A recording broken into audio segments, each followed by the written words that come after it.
शान्ति। नमस्कार। श्रीमद् भगवत गीताको अध्याय 5 मा भगवानले सन्यासको वास्तविक अर्थ, ज्ञानयोग र कर्मयोगको सम्बन्ध, ज्ञानी र कर्मयोगी मनुष्य आत्माका लक्षणहरू साथै ध्यानको सरल विधि र परम पद प्राप्तिको उपायको विषयमा बताउनु भएको छ। आदरणीय महानुभावहरू, भगवानले सन्यासको विषयमा बताउनुहुन्छ। हे अर्जुन, जो मनुष्यले न कसैसँग द्वेष गर्दछ र न कसैसँग अपेक्षा गर्दछ, यस्तो कर्मयोगी जीवात्मा सन्यासी मान्न योग्य छ। किनकि राग र द्वेषबाट मुक्त जीवात्माले नै यस संसार, यस विश्व नाटकमा परम सुखको अनुभूति गर्न सक्दछ।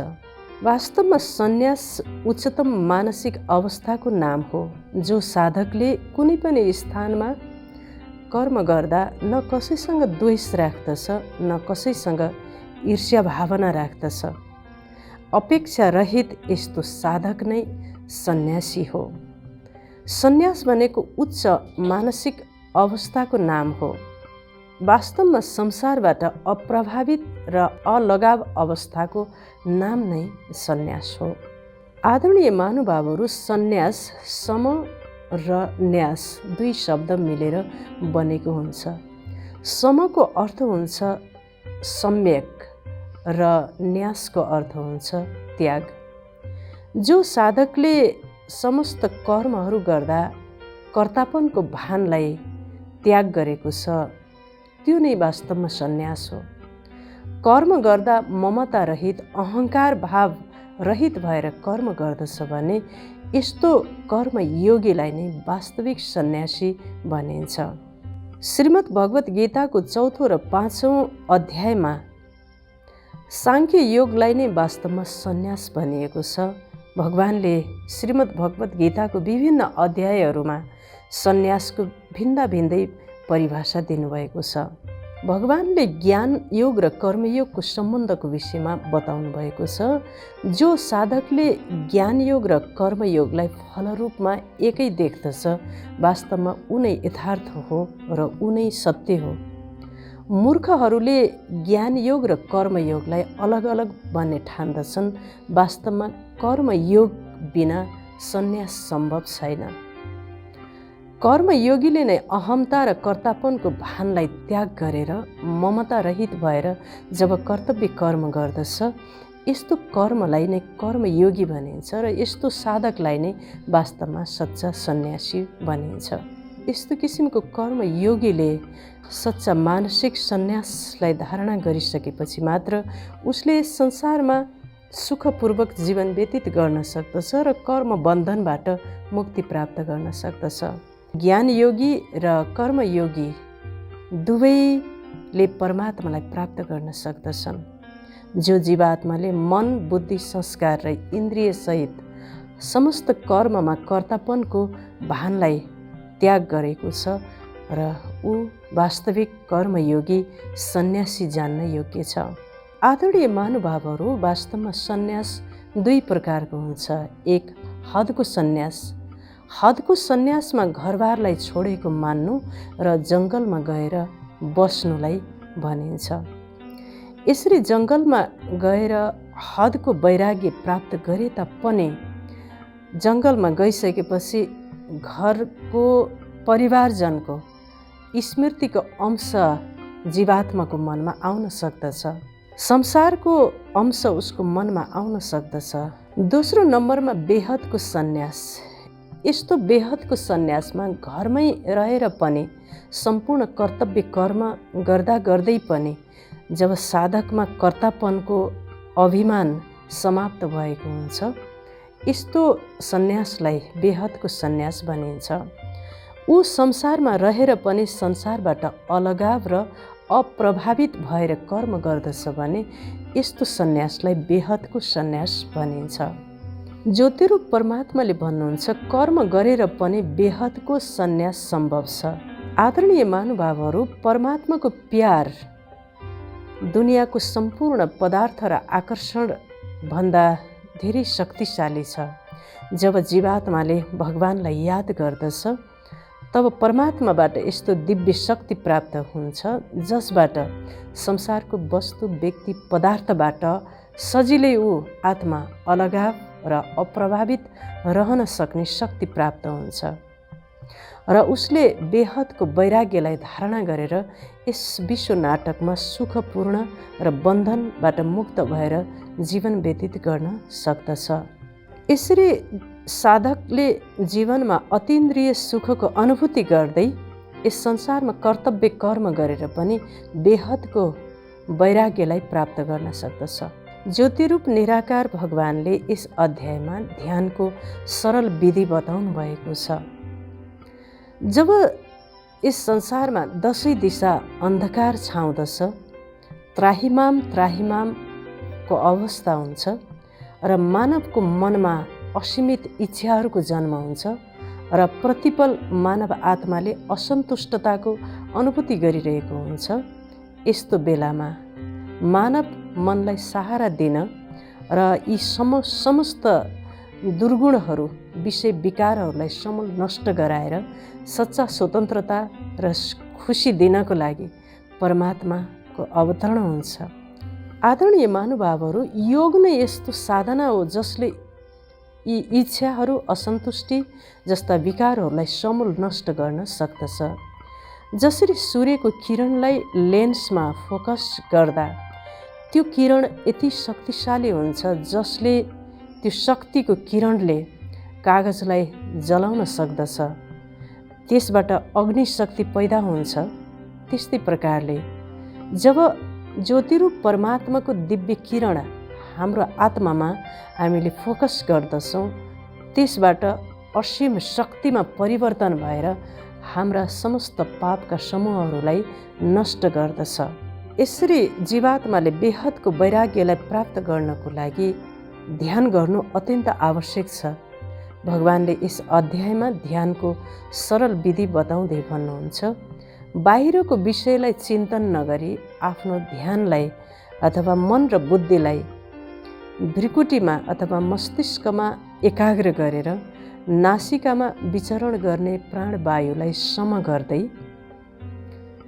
जो जीवात्माले मन, बुद्धि तथा इन्द्रियलाई जितेको छ, इच्छा, भय र क्रोधलाई माथि विजय प्राप्त गरेको छ, त्यो जीवात्मा नै यो संसारबाट मुक्त हुन्छ र उसले परमात्मालाई प्राप्त गर्न सक्दछ र ऊ आत्मा नै वास्तवमा स्वतन्त्र हुन सक्दछ। यस शरीरमा भ्रिकुटी आत्माको निवास स्थान हो। त्यहाँ आत्मा निवास गर्दछ र सम्पूर्ण यो भौतिक शरीरलाई सञ्चालन गर्दछ। जहाँ हाइपोथेलामस हुन्छ त्यहाँ नै आत्मा बस्दछ, निवास गर्दछ र सम्पूर्ण भौतिक शरीरलाई सञ्चालन गर्दछ। यस अध्यायमा भगवानले कर्मयोगी जीवात्माका दुईवटा लक्षण बताउनु भएको छ। सर्वप्रथम त कर्मयोगीको जीवन कमल पुष्प समान अलिप्त हुन्छ। भगवानले भन्नुहुन्छ, हे अर्जुन, जो जीवात्माले आसक्ति र कर्तापनको भानबाट उपराम भएर आफ्नो कर्मलाई परमात्मामा अर्पित गरेर कर्म गर्दछ, ऊ जलमा कमलको पात जस्तै अलिप्त हुन्छ र ऊ समस्त पापबाट मुक्त हुन्छ। आदरणीय महानुभावहरू, मनुष्य आत्माले जीवनमा गर्नुपर्ने सबै कर्ममा अहमता, ममता र आसक्तिलाई त्यागेर भगवानको श्रीमत अनुसार भगवानको लागि र भगवानलाई सम्झेर भगवान समान र भगवानमा अर्पणमय बुद्धि भएर निमित्त भावले कर्म गर्नु नै समस्त कर्महरू भगवानलाई अर्पण गर्नु हो। जो मनुष्यले कर्म गर्दा भोगको कामना, फलको इच्छा राखेर आराम प्राप्तिको लागि कामना लिएर कर्म गर्दछ, ऊ जीवात्मा यो संसारमा कहिले पनि पापबाट मुक्त हुन सक्दैन। आदरणीय महानुभावहरू, यसै गरी कर्मयोगीको दोस्रो लक्षण हरेक कर्म आत्मशुद्धिकरणको लागि गर्नु हो। कर्मयोगीले केवल मन, बुद्धि, इन्द्रिय सहित हरेक कर्ममा अहमता, ममता र आसक्तिलाई त्याग गरी समस्त कर्म केवल आत्मशुद्धिकरणको लागि कर्म गर्दछ। यो कर्मयोगी जीवात्माको लक्षण हो। अक्सर गरेर मानिसहरूले आफ्नो कर्मको सफलताको लागि भगवानको सहयोगको अपेक्षा गर्दछन् र भगवानलाई स्मरण गर्दछन्। यदि कर्ममा असफलता भयो भने भगवानलाई दोषारोपण गर्दछन्। तर भगवानले श्रीमद् भगवत गीताको अध्याय 4को 14 नम्बर श्लोकमा स्पष्ट भन्नुभएको छ, हे अर्जुन, न त मैले कर्मलाई नै रच्दछु, न कर्तालाई नै रच्दछु, न कर्तापनको भानलाई रच्दछु, न त कर्म फललाई नै रचना गर्दछु। अर्थात् जीवात्माको कर्म फल र कर्तापनको भानमा भगवानको हात हुँदैन। भगवानले यी कुनै पनि कुरामा हस्तक्षेप गर्नुहुन्न। तर सनातन आत्मा यस सृष्टिमा आएर सतो रजो तमोगुणको प्रभावमा परेर कर्म गर्दछ र स्वयंलाई म कर्ता हुँ, मैले गरेको हो भन्ने कर्तापनको भानमा आएर कर्म गर्दछ र कर्मको बन्धनमा बाँधिन्छ। यसरी जीवात्मा अहङ्कारबाट मोहित भएर कर्म गर्दा त्यो कर्मले जीवात्मालाई दुखी बनाउँदछ र बन्धनमा बाँधिन्छ। जबसम्म जीवात्मामा कर्तापनको भान रहन्छ तबसम्म न त ऊ कर्मयोगी बन्न सक्दछ, न ऊ सन्यासी नै बन्न सक्दछ। त्यसैले कर्तापनको भानबाट रहित भएर कर्म गर्ने जीवात्मा नै कर्मयोगी र सन्यासको अवस्थालाई प्राप्त गर्न सक्दछ। जीवात्माले मन, बुद्धि, इन्द्रिय र शरीरबाट गर्ने सम्पूर्ण कर्महरू मानव आत्माको गुण स्वभावबाट प्रभावित भएर उसले कर्म गर्दछ र त्यो कर्मको फल सुख या दुःख जीवात्माले भोग्दछ। गुण स्वभाव र कर्ममा प्रभावित भएर कर्म गर्ने हुनाले भगवानले न त कर्तापनलाई नै रच्नुहुन्छ, न कर्मलाई रचना गर्नुहुन्छ, न भगवानले कर्मको फललाई नै रचना गर्नुहुन्छ। गुण स्वभाव र कर्म, गुण स्वभावको वशीभूत भएर जीवात्माले कर्म गर्दछ र त्यसको फल सुख या दुःख जीवात्माले भोग गर्दछ। त्यो सबै पक्षबाट परमात्मा अप्रभावित हुनुहुन्छ। यसमा परमात्माको कुनै पनि हात छैन र भगवानले यी समस्त कर्महरूमा हस्तक्षेप गर्नुहुन्न। आदरणीय महानुभावहरू, जब सूर्य उदय हुन्छ तब अन्धकार नष्ट हुन्छ, दृश्यहरू प्रकाशित हुन्छन्। त्यस्तै गरी जब जीवात्मालाई परमात्माको सद्ज्ञान प्राप्त हुन्छ, अहमता, ममता, कर्तापनको भान समूल नष्ट हुन्छ र उसलाई सत्मार्ग र सत्य स्वरूप र परमात्माको स्वरूप स्पष्ट दर्शन हुन्छ र उसले संसारमा नकारात्मकतातर्फ ऊ मोहित हुँदैन। आदरणीय महानुभावहरू, भगवानले यस अध्याय 4को 18देखि 21 नम्बर श्लोकसम्म ज्ञानी आत्माका लक्षणहरू बताउनु भएको छ। भगवानले भन्नुहुन्छ, जो ज्ञानीजन हुन्छ ऊ विद्या र विनययुक्त ब्राह्मण, गाई, हात्ती, कुकुर, चण्डाल यी भिन्दै र अलग वर्ग र स्वभाव भएका जीवात्मामा पनि ऊ समदर्शी हुन्छ। जो जीवात्मा यस संसारमा समदर्शी हुन्छ ऊ सुखपूर्वक जीवन व्यतीत गर्दछ र ऊ नै श्रेष्ठ आत्मा हो। यसरी समभावमा स्थित ज्ञानी व्यक्तिले सम्पूर्ण शरीरसहित इन्द्रियलाई पूर्ण रूपमा जितेको हुन्छ। उसले सारा संसारलाई नै जितेको हुन्छ। यो नै ज्ञानी आत्माको लक्षण हो। भगवानले ज्ञानी आत्माको लक्षण बताउँदै पुनः भन्नुहुन्छ, जो व्यक्ति स्थिर बुद्धि, स्थिर चित्त हुन्छ उसले प्रिय व्यक्ति वस्तुलाई प्राप्त गरेर हर्षित हुँदैन र अप्रिय व्यक्ति वस्तुलाई देखेर उसले द्वेष गर्दैन। दुवै परिस्थितिमा समभाव स्थिर योगी बन्दछ र ऊ नै ज्ञानी व्यक्ति हो। यस्तो व्यक्तिले नै परम पद अथवा परम धामलाई प्राप्त गर्दछ। यो नै परम पद प्राप्तिको आधार हो भनेर परमात्माले बताउनु भएको छ। यसरी ज्ञानी व्यक्ति समभावले युक्त भएको स्थिर चित्त र राग, द्वेष, हर्ष, शोकमा समान अवस्थालाई धारणा गर्ने यस्तो व्यक्तिले नै परम पदलाई प्राप्त गर्न सक्दछ। हामीले यस अध्यायमा सन्यासको वास्तविक अर्थको विषयमा बुझ्यौँ।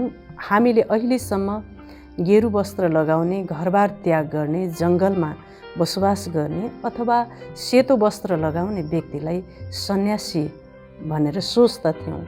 तर भगवानको परिभाषा अनुसार सन्यास भनेको एउटा मनको श्रेष्ठ भाव, श्रेष्ठ स्थितिको नाम हो। त्यो व्यक्ति घरमै बसेर पनि, काम कारोबार गरेर पनि त्यो सन्यासलाई प्राप्त गर्न सक्दछ। उसले घरबारलाई त्याग गर्नु पर्दैन। भगवानले यो श्रीमद् भगवत गीतामा कहीँ पनि न त कर्मलाई त्याग गर्ने, न त घरबारलाई त्याग गर्ने, न त आफ्नो पेसा परिवारलाई त्याग गर्ने यस्तो कुनै पनि शिक्षा दिनुभएको छैन। केवल परमात्माले कर्तापनको भान, आसक्ति, ममता, अहङ्कार जस्ता दुर्गुणहरू त्याग गर्ने व्यक्ति नै सच्चा सन्यासी हो भन्नुभएको छ। त आदरणीय महानुभावहरू, ज्ञानी व्यक्ति भन्नाले हामीले ज्ञानको अध्ययन मात्र गर्ने, निरअग्नि अथवा संसारलाई त्यागेर जप, ध्यान, पाठ मात्र गर्ने व्यक्तिलाई ज्ञानी भन्दथ्यौँ। वास्तवमा ज्ञानी व्यक्ति भनेको जसको व्यवहारमा समभाव छ, समदृष्टि छ, हरेक परिस्थितिमा अविचलित भाव छ, यस्तो व्यक्ति, यस्तो स्थिरचित्त व्यक्तिलाई नै परमात्माले ज्ञानी व्यक्ति हो भनेर बताउनु भएको छ। अवश्य पनि हामीले यस अध्यायलाई अध्ययन गरेर वास्तविक र सच्चा सन्यासी बन्न सक्दछौँ, सच्चा ज्ञानी बन्न सक्दछौँ र जीवनमा स्वतन्त्रतापूर्वक समस्त कर्मको बन्धनबाट मुक्ति प्राप्त गर्न सक्दछौँ भन्दै बिदा हुन्छौँ। हवस् त। ओम शान्ति।